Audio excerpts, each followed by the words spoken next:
दोस्तों नमस्कार। मैं ना सुनांजलि कथा कहानी और उपन्यास की संग के साथ पुनः हाजिर हूँ। दोस्तों इस समय हम लोग सुन रहे हैं मुंशी प्रेमचंद की लिखी हुई श्रेष्ठ कहानियों का वाचन।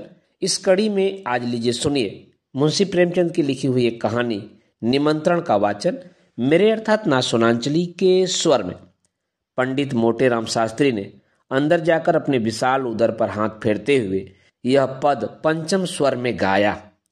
अजगर करे न चाकरी, पंछी करे न काम, दास मलुका कह गए सबके दाता राम। सोना ने प्रफुल्लित होकर पूछा, कोई मीठी ताजी खबर है क्या? शास्त्री जी ने पैतरे बदल कर कहा, मार लिया आज, ऐसा ताक कर मारा कि चारों खाने चित। सारे घर का न्योता, सारे घर का, वह बढ़ बढ़कर हाथ मारूंगा कि देखने वाले दंग रह जाएंगे। उधर महाराज अभी से अधीर हो गए हैं। सोना, कहीं पहले की भांति अभी धोखा न हो, पक्का पोढ़ा कर लिया है ना? मोटेराम ने मुझे ऐंठते हुए कहा, ऐसा असगुन मुंह से न निकालो। बड़े जब तब के बाद यह शुभ दिन आया है, जो तैयारियां करनी है कर लो। सोना, वह तो करूंगी ही, क्या इतना भी नहीं जानती? जन्म भर घास थोड़े ही खोदती रही हूं, मगर है घर भर का ना। मोटेराम, अब और कैसे कहूं, पूरे घर भर का है। इसका अर्थ समझ में न आया हो तो मुझसे पूछो। विद्वानों की बात समझना सबका काम नहीं, मगर उनकी बात सभी समझ लें तो उनकी विद्वता का महत्व ही क्या रहे, बताओ। क्या समझी? मैं इस समय बहुत ही सरल भाषा में बोल रहा हूं, मगर तुम नहीं समझ सकी। बताओ, विद्वता किसे कहते हैं? महत्व ही का अर्थ बताओ। घर भर का निमंत्रण देना क्या दिल लगी है? हाँ, ऐसे अवसर पर विद्वान लोग राजनीति से काम लेते हैं और उसका वही आशय निकालते हैं जो अपने अनुकूल हो। मुरादापुर की रानी साहब 7 ब्राह्मणों को इच्छापूर्ण भोजन कराना चाहती हैं। कौन कौन महाशय मेरे साथ जाएंगे, यह निर्णय करना मेरा काम है। अलगू राम शास्त्री, बेनी राम शास्त्री, छेदी राम शास्त्री, भवानी राम शास्त्री, फेकू राम शास्त्री, मोटे राम शास्त्री आदि। जब इतने आदमी अपने घर में ही हैं, तब बाहर कौन ब्राह्मणों को खोजने जाए? सोना, और 7वां कौन है? मोटे, और बुद्धि दौड़ाओ। सोना, एक पत्तल घर लेते आना। मोटे, फिर वही बात कही जिसमें बदनामी हो। छी छी, पत्तल घर लाओ, उस पत्तल में वह स्वाद कहाँ जो जजमान के घर पर बैठकर भोजन करने में है। सुनो, 7वें महाशय हैं पंडित सोनाराम शास्त्री। सोना, चलो दिलगी करते हो, भला मैं कैसे जाऊंगी? मोटे, ऐसे ही कठिन अवसरों पर तो विद्या की आवश्यकता पड़ती है। विद्वान आदमी अवसर को अपना सेवक बना लेता है, मूर्ख अपने भाग्य को रोता है। सोना देवी और सोनाराम शास्त्री में क्या अंतर है जानती हो? केवल परिधान का। परिधान का यार समझती हो? परिधान पहनावा को कहते हैं। इसी साड़ी को मेरी तरह बांध लो, मेरी मिर्जई पहन लो, ऊपर से चादर ओढ़ लो, पगड़ी में बांध दूंगा, फिर कौन पहचान सकता है? सोना ने हंसकर कहा, मुझे तो लाज लगेगी। मोटे, तुम्हें करना ही क्या है, बातें तो हम करेंगे। सोना ने मन ही मन आने वाले पदार्थों का आनंद लेकर कहा, बड़ा मजा होगा।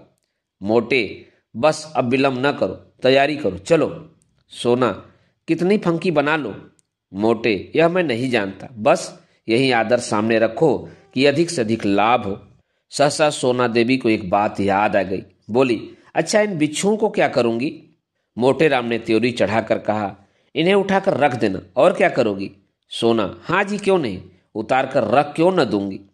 मोटे, तो क्या तुम्हारे बिछुए पहने से ही मैं जी रहा हूं? जीता हूं पौष्टिक पदार्थों के सेवन से, तुम्हारे बिछुओं के पुण्य से नहीं जीता। सोना, नहीं भाई, मैं बिछुए न उतारूंगी।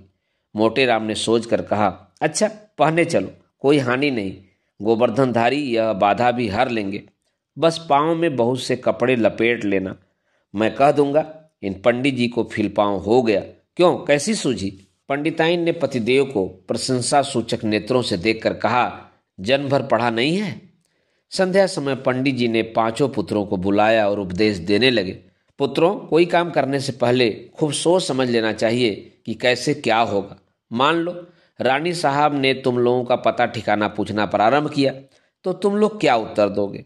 यह तो महान मूर्खता होगी कि तुम सब मेरा नाम लो। सोचो कितने कलंक और लज्जा की बात होगी कि मुझ जैसा विद्वान केवल भोजन के लिए इतना बड़ा कुचक्र रचे। इसलिए तुम सब थोड़ी देर के लिए भूल जाओ कि मेरे पुत्र हो। कोई मेरा नाम न बतलाए। संसार में नामों की कमी नहीं। कोई अच्छा सा नाम चुनकर बता देना। पिता का नाम बदल देने से कोई गाली नहीं लगती, यह कोई अपराध नहीं। अलगू, आप ही बता दीजिए। मोटे, अच्छी बात है, बहुत अच्छी बात है। हाँ, इतने महत्व का काम मुझे स्वयं करना चाहिए। अच्छा सुनो, अलगूराम के पिता का नाम है पंडित केशव पांडे, खूब याद कर लो। बेनीराम के पिता का नाम पंडित मंगरू ओझा, खूब याद रखना। छेदीराम के पिता हैं पंडित दमड़ी तिवारी, भूलना नहीं। भवानी, तुम गंगू पांडे बतलाना, खूब याद कर लो। अब रहे फेकूराम, तुम बेटा बतलाना सेतुराम पाठक। हो गए सब? हो गया सबका नामकरण? अच्छा, अब मैं परीक्षा लूंगा, होशियार रहना। बोलो अलगू, तुम्हारे पिता का क्या नाम है? अलगू, पंडित केशव पांडे। बेनीराम, तुम बतलाओ। दमड़ी तिवारी। छेदी, यह तो मेरे पिता का नाम है। बेनी, मैं तो भूल गया। मोटे, भूल गए? पंडित के पुत्र होकर तुम एक भी नाम याद नहीं कर सकते? बड़े दुख की बात है। मुझे पांचों नाम याद है, तुम्हें एक नाम भी याद नहीं। सुनो, तुम्हारे पिता का नाम है पंडित मंगरू ओझा। पंडित जी लड़कों की परीक्षा ले ही रहे थे कि उनके परम मित्र पंडित चिंतामणि ने द्वार पर आवाज दी। पंडित मोटेराम ऐसे घबराए कि सिर पैर की सुधि न रही। लड़कों को भगाना ही चाहते थे कि पंडित चिंतामणि अंदर चले आए। दोनों सज्जनों में बचपन से गाढ़ी मैत्री थी। दोनों बहुधा साथ साथ भोजन जाया करते थे, और यदि पंडित मोटेराम अव्वल रहते तो पंडित चिंतामणि के द्वितीय पद में कोई बाधक न हो सकता था। पर आज मोटेराम जी अपने मित्र को साथ नहीं ले जाना चाहते थे। उनको साथ ले जाना अपने घर वालों में से किसी एक को छोड़ देना था, और इतना महान आत्मत्याग करने के लिए वो तैयार न थे। चिंतामणि ने यह समारोह देखा तो प्रसन्न होकर बोले, क्यों भाई, अकेले ही अकेले? मालूम होता है आज कहीं गहरा हाथ मारा है। मोटेराम ने मुंह लटका कर कहा, कैसी बातें करते हो मित्र? ऐसा तो कभी नहीं हुआ कि मुझे कोई अवसर मिला हो और मैंने तुम्हें सूचना न दी हो। कदाचित कुछ समय ही बदल गया, या किसी ग्रह का फेर है, कोई झूठ को भी नहीं बुलाता। पंडित चिंतामणि ने विश्वास के भाव से कहा, कोई न कोई बात तो मित्र अवश्य है, नहीं तो ये बालक क्यों जमा है? मोटे, तुम्हारी इन्हीं बातों से मुझे क्रोध आता है। लड़कों की परीक्षा ले रहा हूं, ब्राह्मण के लड़के हैं, 4 अक्षर पढ़े बिना इनको कौन पूछेगा? चिंतामणि को अब भी विश्वास न आया। उन्होंने सोचा, लड़कों से इस बात का पता लग सकता है। फेकूराम सबसे छोटा था, उसी से पूछा, क्या पढ़ रहे हो बेटा, हमें भी सुनाओ। मोटेराम ने फेकूराम को बोलने का अवसर न दिया, डरे कि ये तो सारा भंडा फोड़ देगा। बोले, अभी यह क्या पढ़ेगा, दिन भर खेलता है। फेकूराम इतना बड़ा अपराध अपने नन्हे से सिर पर क्यों लेता? बाल सुलभ गर्व से बोला, हमको तो याद है पंडित सेतुराम पाठक, हम याद भी कर लें तो इस पर भी ये कहते हैं हरदम खेलता है। यह कहते हुए रोना शुरू किया। चिंतामणि ने बालक को गले लगा लिया और बोले, नहीं बेटा, तुमने अपना पाठ सुना दिया है, तुम खूब पढ़ते हो। यह सेतुराम पाठक कौन है बेटा? मोटेराम ने बिगड़ कर कहा, तुम भी लड़कों की बातों में आते हो, सुन लिया होगा किसी का नाम। फिर फेकू से बोले, जा बेटा बाहर खेल। चिंतामणि अपने मित्र की घबराहट देखकर समझ गए कि कोई न कोई रहस्य अवश्य है। बहुत दिमाग लड़ाने पर भी सेतुराम पाठक का आशय उनकी समझ में न आया। अपने परम मित्र की इस कुटिलता पर मन में दुखित होकर बोले, अच्छा तो पाठ पढ़ाइए और परीक्षा लीजिए, मैं जाता हूं। तुम इतने स्वार्थी हो इसका मुझे गुमान तक न था। आज तुम्हारी मित्रता की परीक्षा हो गई। पंडित चिंतामणि बाहर चले गए।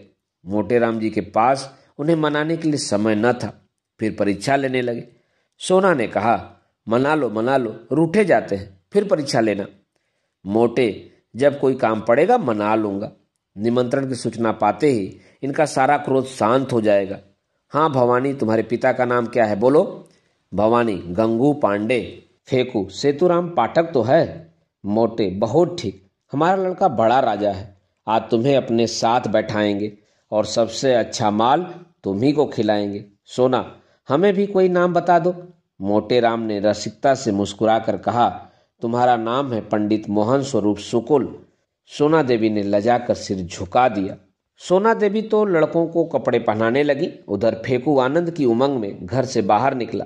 पंडित चिंतामणि रूठकर तो चले गए थे, पर कुतूहल बस अभी तक द्वार पर दबके खड़े थे।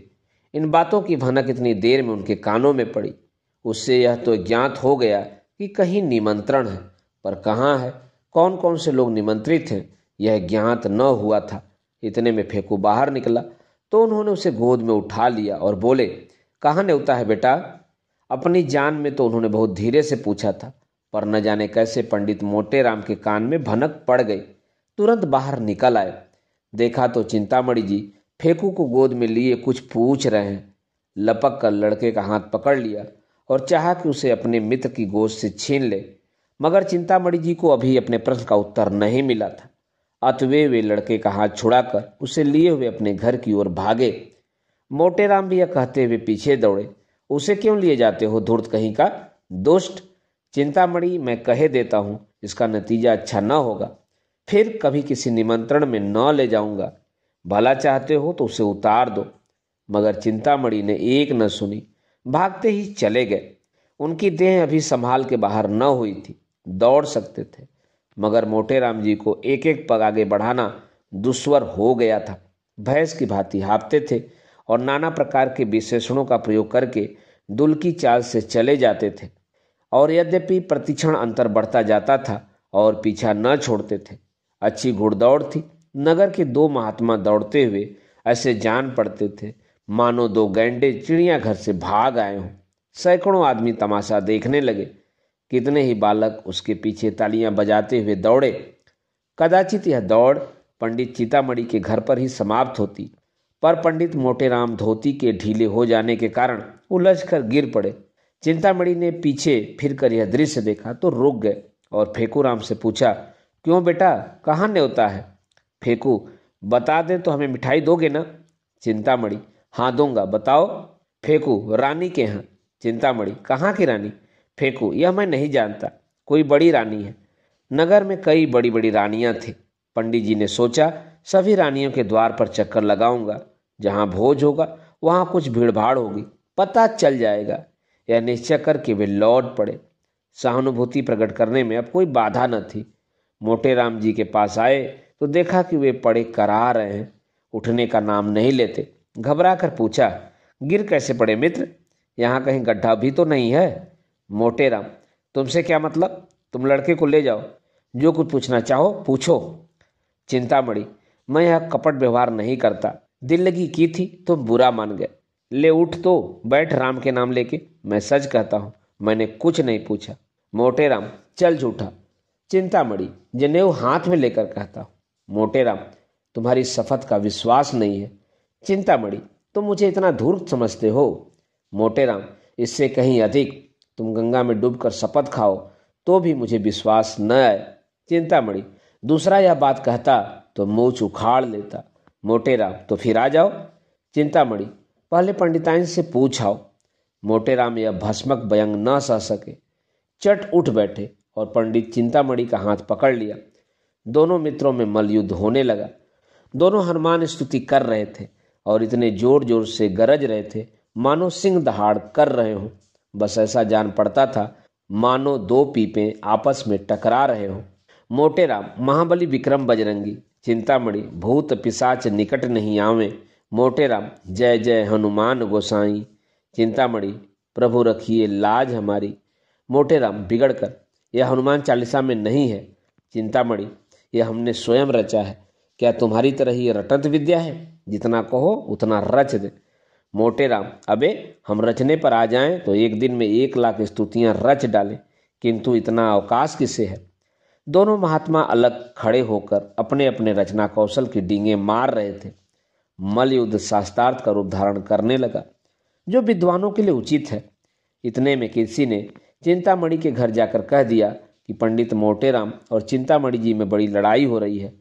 चिंतामणि जी 3 महिलाओं के स्वामी थे, कुलीन ब्राह्मण थे, पूरे 20 बिस्वे, उस पर विद्वान भी उच्च कोटि के, दूर दूर तक यजमानी थी। ऐसे पुरुषों को सब अधिकार है। कन्या के साथ साथ जब प्रचुर दक्षिणा भी मिलती हो तब कैसे इनकार किया जाए? इन तीनों महिलाओं का सारे मोहल्ले में आतंक छाया हुआ था। पंडित जी ने उनके नाम बहुत ही रसीले रखे थे। बड़ी स्त्री को अमृति, मझली को गुलाब जामुन और छोटी को मोहन भोग कहते थे। पर मोहल्ले वालों के लिए तीनों महिलाएं त्रय ताप से कम न थी।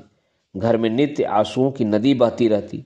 खून की नदी तो पंडित जी ने भी कभी नहीं बहाई, अधिक से अधिक शब्दों की ही नदी बहाई थी, पर मजाल न थी कि बाहर का आदमी किसी को कुछ कह जाए। संकट के समय तीनों एक हो जाती थी। यह पंडित जी के नीति चातुर्य का सुफल था। जो ही खबर मिली कि पंडित चिंतामणि पर संकट पड़ा हुआ है, तीनों त्रिदोष की भांति कुपित होकर घर से निकली, और उनमें जो अन्य दोनों जैसी मोटी नहीं थी, सबसे पहले समर भूमि में जा पहुंची। पंडित मोटेराम जी ने उसे आते देखा तो समझ गए कि अब कुशल नहीं। अपना हाथ छुड़ाकर बकटुट भागे, पीछे फिर कर भी न देखा। चिंतामणि जी ने बहुत ललकारा, पर मोटेराम के कदम न रुके। चिंतामणि, अजी भागे क्यों? ठहरो, कुछ मजा तो चखते जाओ। मोटेराम, मैं हार गया भाई, हार गया। चिंतामणि, अभी कुछ दक्षिणा तो लेते जाओ। मोटेराम ने भागते हुए कहा, दया करो भाई, दया करो। 8 बजते बजते पंडित मोटेराम ने स्नान और पूजा करके कहा, अब विलंब नहीं करना चाहिए। फंकी तैयार है ना? सोना, फंकी लिए हुए तो कब से बैठी हूँ। तुम्हें तो जैसे किसी बात की सुधि ही नहीं रहती। रात को कौन देखता है कि कितनी देर तक पूजा करते हो। मोटेराम, मैं तुमसे 1 नहीं 1000 बार कह चुका हूँ कि मेरे कामों में मत बोला करो। तुम नहीं समझ सकती कि मैंने इतना विलंब क्यों किया। तुम्हें ईश्वर ने इतनी बुद्धि ही नहीं दी। जल्दी जाने से अपमान होता है। यजमान समझता है लोभी है, भूखड़ है, इसलिए चतुर लोग विलंब किया करते हैं। जिससे यजमान समझे कि पंडित जी को इसकी सुधि ही नहीं है, भूल गए होंगे, बुलाने को आदमी भेजे। इस प्रकार जाने में जो मान महत्व है, वह मरभूखों की तरह जाने में क्या कभी हो सकता है। मैं बुलाने की प्रतीक्षा कर रहा हूँ, कोई न कोई आता ही होगा। लाओ थोड़ी फंकी। बालकों को खिला दी है ना? सोना, उन्हें तो मैंने साज को ही खिला दी थी। मोटे, कोई सोया तो नहीं? सोना, आज भला कौन सोएगा? सब भूख भूख चिल्ला रहे थे तो मैंने 1 पैसे का चबेना मंगवा दिया। सबके सब ऊपर बैठे खा रहे हैं। सुनते नहीं हो, मारपीट हो रही है। मोटेराम ने दांत पीसकर कहा, जी चाहता है कि तुम्हारी गर्दन पकड़कर ऐठ दूं। भला इस बेला चबेना मंगाने का क्या काम था? चबेना खा लेंगे तो वहां क्या तुम्हारा सिर खाएंगे? छी छी, जरा भी बुद्धि नहीं। सोना ने अपराध स्वीकार करते हुए कहा, हाँ भूल तो हुई, पर सब के सब इतना कोलाहल मचाए हुए थे कि सुना नहीं जाता था। मोटे, रोते ही थे ना, रोने देती। रोने से उनका पेट न भरता, बल्कि और भूख खोल जाती।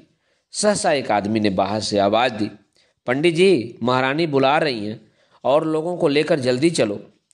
पंडित जी ने पत्नी की ओर गर्व से देखकर कहा, देखा, इसे निमंत्रण कहते हैं। ये अब तैयारी करनी चाहिए। बाहर आकर पंडित जी ने उस आदमी से कहा, तुम एक क्षण और न आते तो मैं कथा सुनाने चला गया होता। मुझे बिल्कुल याद न थी। चलो, हम बहुत शीघ्र आते हैं।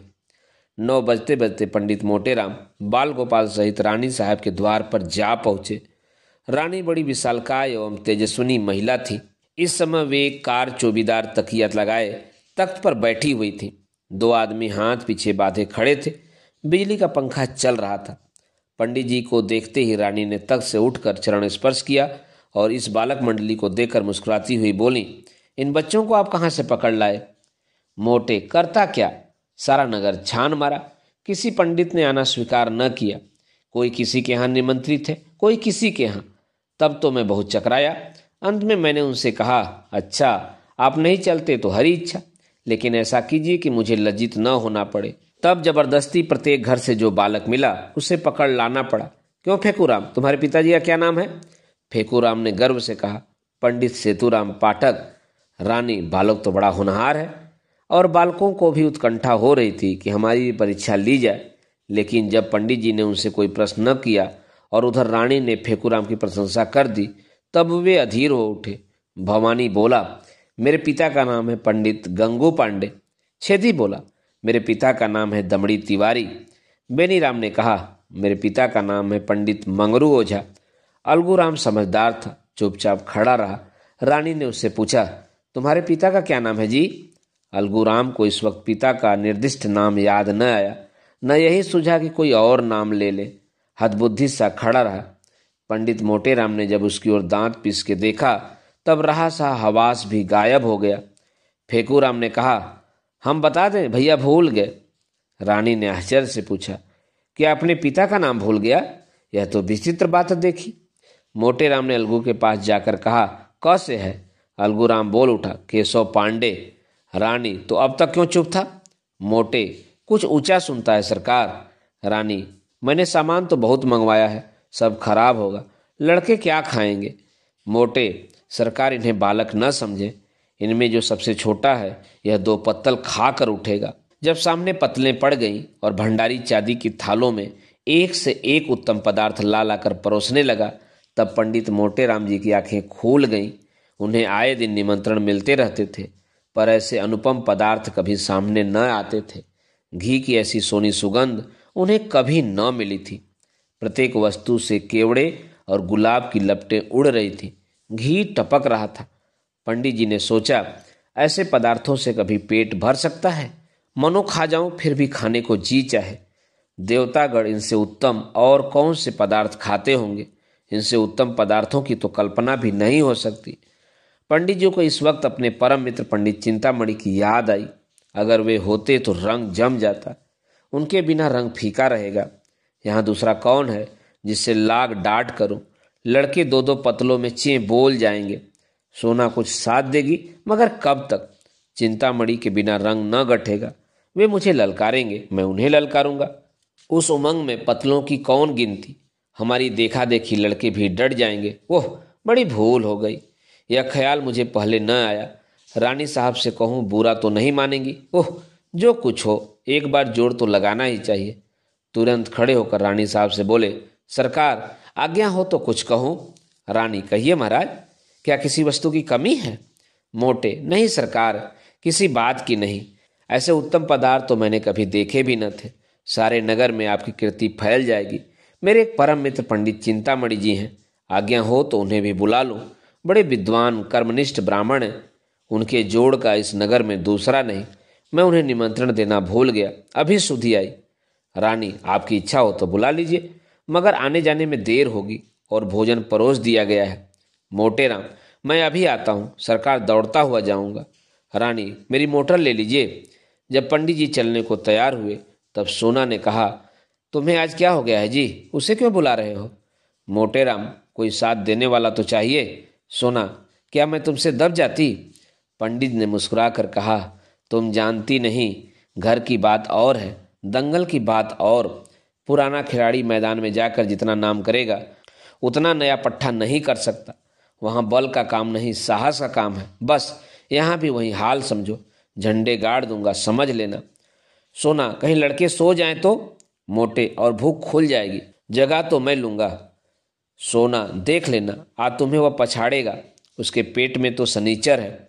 मोटे, बुद्धि की सर्वत्र प्रधानता रहती है, या न समझो कि भोजन करने की कोई विद्या ही नहीं, इसका भी एक शास्त्र है, जिसे मथुरा के शनिचरानंद महाराज ने रचा है। चतुर आदमी थोड़ी सी जगह में गृहस्थी का सब सामान रख देता है। अनाड़ी बहुत सी जगह में भी यही सोचता रहता है कि कौन वस्तु कहाँ रखूं। गंवार आदमी पहले से ही हबक हबक कर खाने लगता है और चट एक लोटा पानी पीकर अफर जाता है। चतुर आदमी बड़ी सावधानी से खाता है, उसको कौर नीचे उतारने के लिए पानी की आवश्यकता नहीं पड़ती।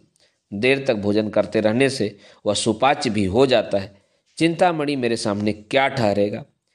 चिंतामणि जी अपने आंगन में उदास बैठे हुए थे। जिस प्राणी को अपना परम हितैषी समझते थे, जिसके लिए वे अपने प्राण तक देने को तैयार रहते थे, उसी ने आज उनके साथ बेवफाई की। बेवफाई ही नहीं, उन्हें उठा करके दे मारा। पंडित मोटेराम के घर से तो कुछ जाता न था। अगर वे चिंतामणि जी को साथ लेते जाते तो क्या रानी साहब उन्हें दुत्कार देती? स्वार्थ आगे कौन किसको पूछता है। उन अमूल्य पदार्थों की कल्पना करके चिंतामणि के मुंह से लार टपक पड़ती थी। अब सामने पत्तल आ गई होगी, अब थालों में अमृतियां लिए भंडारी जी आए होंगे। ओहो, कितनी सुंदर कोमल कुरकुरी रसीली अमृतियां होंगी। अब बेसन के लड्डू आए होंगे। ओहो, कितने सुडौल मेवों से भरे हुए घी से तरातर लड्डू होंगे। मुंह में रखते ही रखते घोल जाते होंगे, जीभ भी न डुलानी पड़ती होगी। आहा, अब मोहन भोग आया होगा। हाय रे दुर्भाग्य, मैं यहाँ पड़ा सड़ रहा हूँ और वहाँ यह बयार। बड़े निर्दयी हो मोटेराम, तुमसे इस निष्ठुरता की आशा न थी। अमरती देवी बोली, तुम इतना दिल क्यों छोटा करते हो? पितृपक्ष तो आ ही रहा है, ऐसे ऐसे न जाने कितने आएंगे। चिंतामणि आज किसी अभागे का मुंह देकर उठा था। लाओ तो पत्रा, देखो कैसा मुहूर्त है। अब रहा नहीं जाता। सारा नगर छान डालूंगा, कहीं तो पता चलेगा। नासिका तो दाहिनी चल रही है। एकाएक मोटर की आवाज आई। उसके प्रकाश से पंडित जी का सारा घर जगमगा उठा। वे खिड़की से झांकने लगे तो मोटे राम को मोटर से उतरते देखा। एक लंबी सांस लेकर चारपाई पर गिर पड़े। मन में कहा कि दुष्ट भोजन करके अब यहां मुझसे बखान करने आया है। अमृति देवी ने पूछा, कौन है दाढ़ी जार, इतनी रात को जगावत है? मोटे राम, हम हैं हम, गाली न दो। अमृति, अरे दूर मुझे से, तू कौन है? कहत है हम हैं हम, कौन जाने तू कौन है? मोटे, अरे हमारी बोली नहीं पहचानती हो? खूब पहचान लो, हम हैं तुम्हारे देवर। अमृति, ऐ दूर, तोरे मुंह का लागे, तोर लहास उठे, हमार देवर बनत है दाढ़ी जार। मोटे, अरे हम हैं मोटे राम शास्त्री, क्या इतना भी नहीं पहचानती? चिंतामणि घर में है? अमृति ने किवाड़ खोल दिया और तिरस्कार भाव से बोली, अरे तुम थे तो नाम क्यों नहीं बताते थे? जब इतनी गालियां खा ली तो बोल निकला, क्या है? मोटे, कुछ नहीं, चिंतामणि जी को शुभ संवाद देने आया हूं। रानी साहब ने उन्हें याद किया है। अमृति, भोजन के बाद बुलाकर क्या करेंगी? मोटे, अभी भोजन कहाँ हुआ है। मैंने जब इनकी विद्या, कर्मनिष्ठा, सद्विचार की प्रशंसा की तब मुग्ध हो गई। मुझसे कहा कि उन्हें मोटर पर लाओ, क्या सो गए? चिंतामणि चरपाई पर पड़े पड़े सुन रहे थे। जी में आता था चलकर मोटे राम के चरणों पर गिर पड़ूं। उनके विषय में अब तक जितने कुत्सित विचार उठे थे सब लुप्त हो गए। ग्लानि का आविर्भाव हुआ, रोने लगे। अरे भाई, आते हो या सोते ही रहोगे? यह कहते हुए मोटे राम उनके सामने जाकर खड़े हो गए। चिंतामणि, तब क्यों न ले गए? जब इतनी दुर्दशा कर लिए तब आए, अभी तक पीठ में दर्द हो रहा है। मोटे, अजी वह तरमाल खिलाऊंगा कि सारा दर्द वर्द भाग जाएगा। तुम्हारे यजमानों को भी ऐसे पदार्थ मयस्सर न हुए होंगे। आज तुम्हें बदकर पछाड़ूंगा। चिंतामणि, तुम बेचारे मुझे क्या पछाड़ोगे? सारे शहर में तो कोई ऐसा माई का लाल दिखाई नहीं देता। हमें शनिचर का इष्ट है। मोटे, यजी यहाँ बरसों तपस्या की है, भंडारे का भंडारा साफ कर दें और इच्छा ज्यों की त्यों बनी रहे। बस यही समझ लो कि भोजन करके हम खड़े नहीं रह सकते। चलना तो दूसरी बात है, गाड़ी पर लद कर आते हैं। चिंतामणि, तो यह कौन बड़ी बात है? यहाँ टिकठी पर उठाकर लाए जाते हैं। ऐसी ऐसी डकारें लेते हैं कि जान पड़ता है बम गोला छूट रहा है। एक बार खुफिया पुलिस ने बम गोले का संदेह करके घर की तलाशी भी कर ली थी। मोटेराम, झूठ बोलते हो, कोई इस तरह डकार नहीं सकता। चिंतामणि, अच्छा तो तुम आकर सुन लेना, डर कर भाग न जाओ तो सही। एक क्षण में दोनों मित्र मोटर पर बैठे और मोटर चली। रास्ते में पंडित चिंतामणि को शंका हुई कि कहीं ऐसा न हो कि मैं पंडित मोटेराम का पिछलग्गू समझा जाऊं और मेरा यथेष्ट सम्मान न हो। उधर पंडित मोटेराम को भी भय हुआ कि ये महाशय मेरे प्रतिद्वंदी न बन जाएं और रानी साहब पर अपना रंग जमा लें। दोनों अपने अपने मंसूबे बांधने लगे। ज्यों ही मोटर रानी के भवन में पहुंची, दोनों महाशय उतरे। अब मोटेराम चाहते थे कि पहले मैं रानी के पास पहुंच जाऊं और कह दूं कि पंडित को ले आया, और चिंतामणि चाहते थे कि पहले मैं रानी के पास पहुंचूं और अपना रंग जमा दूं। दोनों कदम बढ़ाने लगे। चिंतामणि हल्के होने के कारण जरा आगे बढ़ गए तो पंडित मोटेराम दौड़ने लगे। चिंतामणि भी दौड़ पड़े। घोड़दौड़ सी होने लगी। मालूम होता था कि दो गैंडे भागे जा रहे हैं। अंत में मोटेराम ने हाँफते हुए कहा, राजसभा में दौड़ते हुए जाना उचित नहीं। चिंतामणि, तो तुम धीरे धीरे आओ ना, दौड़ने को कौन कहता है? मोटेराम, जरा रुक जाओ, मेरे पैर में कांटा गड़ गया है। चिंतामणि, तो निकाल लो, तब तक मैं चलता हूँ। मोटेराम, मैं न कहता तो रानी तुम्हें पूछती भी न। मोटेराम ने बहुत बहाने किए पर चिंतामणि ने एक न सुना। भवन में पहुंचे। रानी साहब बैठी हुई कुछ लिख रही थी और रह रहकर द्वार की ओर ताक लेती थी कि सहसा पंडित चिंतामणि उनके सामने आ खड़े हुए और यूं स्तुति करने लगे, हे यशोदे, तू बाल केशव मुरार नामा। रानी, क्या मतलब है? अपना मतलब कहो। चिंतामणि, सरकार को आशीर्वाद देता हूँ। सरकार ने इस दास चिंतामणि को निमंत्रित करके कितना अनुग्रहित किया है, उसका बखान शेषनाग अपनी सहस्त्र जीवा द्वारा भी नहीं कर सकते। रानी, तुम्हारा ही नाम चिंतामणि है? वे कहाँ रह गए? पंडित मोटेराम शास्त्री। चिंतामणि, पीछे आ रहा है सरकार, मेरे बराबर आ सकता है भला? मेरा तो शिष्य है। रानी, अच्छा तो वे आपके शिष्य हैं? चिंतामणि, मैं अपने मुंह से अपनी बड़ाई नहीं करना चाहता सरकार। विद्वानों को नम्र होना चाहिए, पर जो यथार्थ है वह तो संसार जानता है। सरकार, मैं किसी से वाद विवाद नहीं करता, यह मेरा अनुशीलन नहीं। मेरे शिष्य भी बहुधा मेरे गुरु बन जाते हैं, पर मैं किसी से कुछ नहीं कहता। जो सत्य है वह सभी जानते हैं। इतने में पंडित मोटेराम भी गिरते पड़ते हाँफते हुए आ पहुंचे, और यह देखकर कि चिंतामणि भद्रता और सभ्यता की मूर्ति बने खड़े हैं, वे देवोपम शांति के साथ खड़े हो गए। रानी, पंडित चिंतामणि बड़े साधु प्रकृति एवं विद्वान हैं। आप उनके शिष्य हैं, फिर भी वे आपको अपना शिष्य नहीं कहते। मोटेराम, सरकार, मैं इनका दासानुदास हूँ। चिंतामणि, जगत तारिणी, मैं इनका चरण रज हूँ। मोटे, रिपुदल संहारिणी, मैं इनके द्वार का कुकर हूँ। रानी, आप दोनों सज्जन पुरुष हैं, एक से एक बढ़े हुए। चलिए भोजन कीजिए। सोना रानी बैठी पंडित मोटेराम की राह देख रही थी। पति की इस मित्र भक्ति पर उन्हें बड़ा क्रोध आ रहा था। बड़े लड़के के विषय में तो कोई चिंता न थी, लेकिन छोटे बच्चों के सो जाने का भय था। उन्हें किस्से कहानियां सुना सुनाकर बहला रही थी कि भंडारी ने आकर कहा, महाराज चलो। दोनों पंडित जी आसन पर बैठ गए। फिर क्या था, बच्चे कूद कूद कर भोजनशाला में जा पहुंचे। देखा तो दोनों पंडित दो वीरों की भांति आमने सामने डटे बैठे हैं। दोनों अपना अपना पुरुषार्थ दिखाने के लिए अधीर हो रहे थे। चिंतामणि, भंडारी जी, तुम परसने में बड़ा विलंब करते हो, क्या भीतर जाकर सोने लगते हो? भंडारी, चुपाई मारे बैठे रहो, जौन कुछ होई सब आ जाई, घबराए का नहीं हो, तुम्हारे सिवा और कोई जीवैया नहीं बैठा है। मोटेराम, भैया भोजन करने के पहले कुछ देर सुगंध का स्वाद तो ले लो। चिंतामणि, अजी सुगंध गया चूल्हे में, सुगंध देवता लोग लेते हैं, अपने लोग तो भोजन करते हैं। मोटेराम, अच्छा बताओ, पहले किस चीज पर हाथ फेरोगे? चिंतामणि, मैं जाता हूं, भीतर से सब चीजें एक साथ लिए आता हूं। मोटेराम, धीरे धरो भैया, सब पदार्थ को आ जाने दो, ठाकुर जी का भोग तो लग जाए। चिंतामणि, तो बैठे क्यों हो, तब तक भोग ही लगाओ, एक बाधा तो मिटे। नहीं तो लाओ मैं चटपट भोग लगा दूं, व्यर्थ देर करोगे। इतने में रानी आ गई। चिंतामणि सावधान हो गए, रामायण की चौपाइयों का पाठ करने लगे। रहा एक दिन अवध अधारा, समुझत मन दुख भयों अपारा। कौशलेश दशरथ के जाए, हम पितु बचन मानी बन आए। उलटी पलटी लंका कपि जारी, कूद पड़ा तब सिंधु मझारी। जेहि पर जाकर सत्य स्नेहु, सोते ही मिले न कछु संदेहु। जामवंत के बचन सुहाए, सुनि हनुमान हृदय अति भाए। पंडित मोटेराम ने देखा कि चिंतामणि का रंग जमता जाता है, तो वे भी अपनी विद्वता प्रकट करने को व्याकुल हो गए। बहुत दिमाग लड़ाया, पर कोई श्लोक, कोई मंत्र, कोई कविता याद न आई। तब उन्होंने सीधे सीधे राम नाम का पाठ आरंभ कर दिया। राम भज राम भज राम भज रे मन।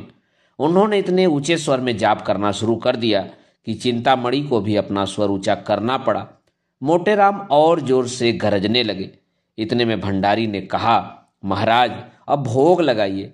यह सुनकर उस प्रतिस्पर्धा का अंत हुआ। भोग की तैयारी हुई। बाल वृंद सजग हो गए। किसी ने घंटा लिया, किसी ने घड़ियाल, किसी ने शंख, किसी ने करताल, और चिंतामणि ने आरती उठा ली। मोटेराम मन में ऐंठ कर रह गए। रानी के समीप जाने का यह अवसर उनके हाथ से निकल गया, पर यह किसे मालूम था कि विधि वाम उधर कुछ और ही कुटिल कीड़ा कर रहा है। आरती समाप्त हो गई थी। भोजन शुरू होने को ही था कि एक कुत्ता न जाने किधर से आ निकला। पंडित चिंतामणि के हाथ से लड्डू थाल में गिर पड़ा। पंडित मोटेराम अचकचा कर रह गए। सर्वनाश! चिंतामणि ने मोटेराम से इशारे में कहा, अब क्या कहते हो मित्र, कोई उपाय निकालो, यहां तो कमर टूट गई। मोटेराम ने लंबी सांस खींचकर कहा, अब क्या हो सकता है, यह ससुर आया किधर से? रानी पास ही खड़ी थी। उन्होंने कहा, अरे कुत्ता किधर से आ गया, यह रोज बंधा रहता था, आज कैसे छूट गया? अब तो रसोई भ्रष्ट हो गई। चिंतामणि, सरकार, आचार्यों ने इस विषय में कोई हर्ज नहीं है सरकार, कोई हर्ज नहीं है। सोना भाग्य फूट गया। जोहत जोहत आधी रात बीत गई, तभी विपद फट पड़ी। चिंतामणि, सरकार, स्वान के मुख में अमृत। मोटे, तो अब आज्ञा हो तो चले। रानी, हाँ और क्या, मुझे बड़ा दुख है कि इस कुत्ते ने आज इतना बड़ा अनर्थ कर डाला। तुम बड़े गुस्ताख हो गए टॉमी। भंडारी, ये पत्तल उठाकर मेहतर को दे दो। चिंतामणि सोना से छाती फटी जाती है। सोना को बालकों पर दया आई। बेचारे इतनी देर दयोपम धैर्य के साथ बैठे थे, बस चलता तो कुत्ते का गला घोड़ देती। बोली, लड़कन का दोष नहीं परत है, इन्हें काहे नहीं खवा देत को। चिंतामणि, मोटेराम महादुष्ट है, इसकी बुद्धि भ्रष्ट हो गई है। सोना, ऐसे तो बड़े विद्वान बनते हैं, अब काहे नहीं बोलत बनत, मुंह में दही जम गया, जीभे नहीं खुलत है।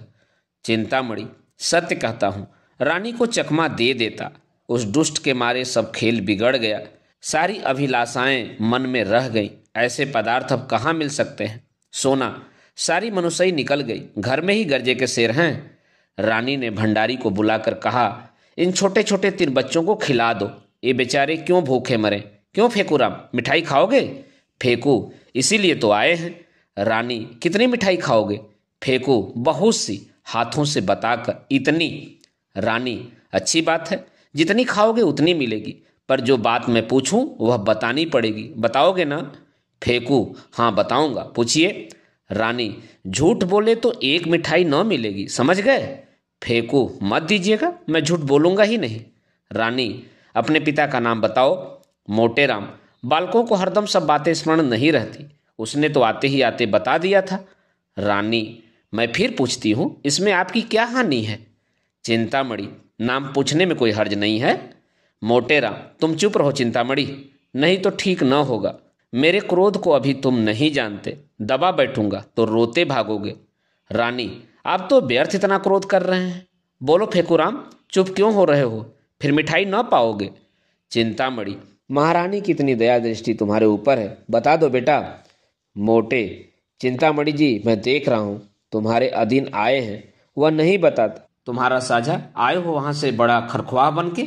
सोना, अरे हाँ, लड़कन से इस सब पवारा से का मतलब, तुम्हारा धर्म परे मिठाई देव, न धर्म परे न देव।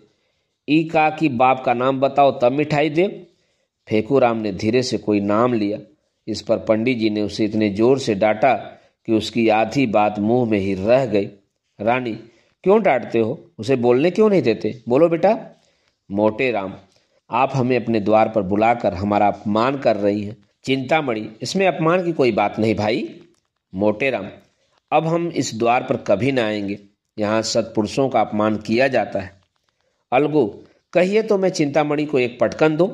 मोटेराम, नहीं बेटा, दुष्टों को परमात्मा स्वयं दंड देता है, चलो यहाँ से चलें, अब भूल कर यहाँ न आएंगे। खिलाना न पिलाना, द्वार पर बुलाकर ब्राह्मणों का अपमान करना, तभी तो देश में आग लगी हुई है। चिंतामणि, मोटेराम, महारानी के सामने तुम्हें इतनी कटु बातें न करनी चाहिए।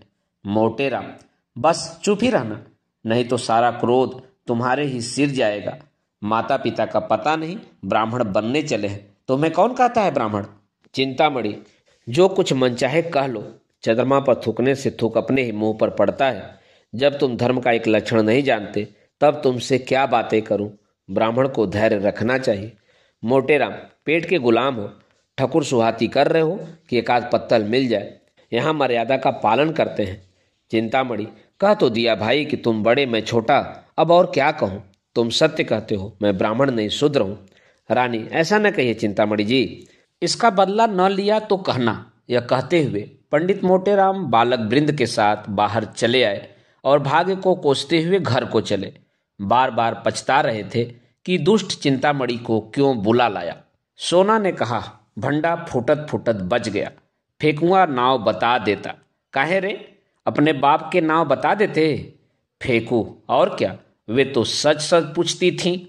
मोटे, चिंतामणि ने रंग जमा लिया, अब आनंद से भोजन करेगा।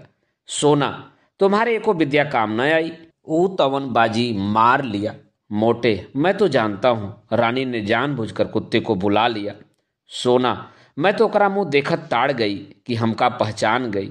इधर ये लोग पछताते चले जाते थे, उधर चिंतामणि की 5 अंगुली घी में थी, आसन मारे भोजन कर रहे थे। रानी अपने हाथों से मिठाइयाँ परोस रही थी, वार्तालाप भी होता जाता था। रानी, बड़ा धूर्त है, मैं बालकों को देखते ही समझ गई, अपनी स्त्री को भेष बदल कर लाते उसे लज्जा न आई। चिंतामणि, मुझे कोस रहे होंगे। रानी, मुझसे उड़ने चला था, मैंने भी कहा था, बच्चा तुमको ऐसी शिक्षा दूंगी कि उम्र भर याद करोगे, टॉमी को भुला लिया, चिंतामणि, सरकार की बुद्धि धन्य है। दोस्तों, अभी आप सुन रहे थे प्रेमचंद की लिखी कहानी निमंत्रण का वाचन मेरे अर्थात ना सुनांचली के स्वर में। दोस्तों, यह कहानी कैसी लगी आप अपनी प्रतिक्रिया कमेंट बॉक्स में लिखकर अवश्य दीजिएगा। दोस्तों, और भी कहानी, किस्से और उपन्यास सुनने के लिए मेरे साथ जुड़े रहें कथा कहानी और उपन्यास के साथ। धन्यवाद। नमस्कार।